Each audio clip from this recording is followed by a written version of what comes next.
എന്താണ് latching relay അല്ലെങ്കിൽ impulse relay? അപ്പോൾ ഈ കാണുന്നതാണ് ആ റിലേ. നിങ്ങൾക്കിവിടെ കാണാൻ പറ്റും. അതിന്റെ സർക്യൂട്ട് ഡയഗ്രം കൊടുത്തിട്ടുണ്ട്. അതുപോലെ NO NC രണ്ട് ടെർമിനൽ നിങ്ങൾക്ക് കാണാൻ പറ്റുന്നതായിരിക്കും.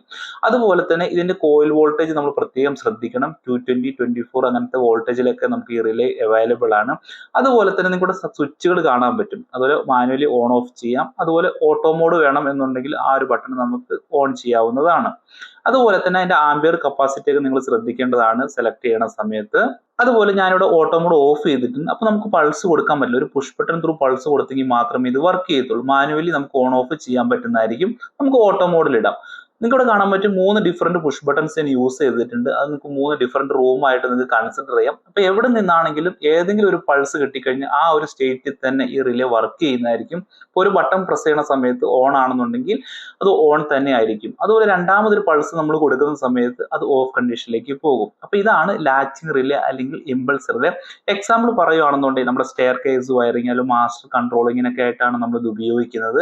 അതുപോലെ നിങ്ങൾക്ക് കാണാൻ പറ്റും സ്വിച്ച് ഓട്ടോമാറ്റിക്കലി മുകളിലോട്ടും താഴോട്ടൊക്കെ വർക്ക് ചെയ്യുന്നത്. അതുപോലെ തന്നെ NO NC യിൽ ഞാൻ 2 ലൈറ്റുകളും കൊടുത്തിട്ടുണ്ട്. അപ്പൊ ഇതിന്റെ ഡീറ്റെയിൽ ആയിട്ടുള്ള വീഡിയോ ഞാൻ ചെയ്യുന്നതായിരിക്കും. അപ്പൊ ഇൻഡസ്ട്രിയൽ ഓട്ടോമേഷനും അതുപോലെ കൺട്രോൾ വയറിംഗ് ഒക്കെ പഠിക്കാനായിട്ട് ആഗ്രഹമുള്ളവരാണെന്നുണ്ടെങ്കിൽ എന്റെ ചാനൽ സബ്സ്ക്രൈബ് ചെയ്യാൻ മറക്കരുത്.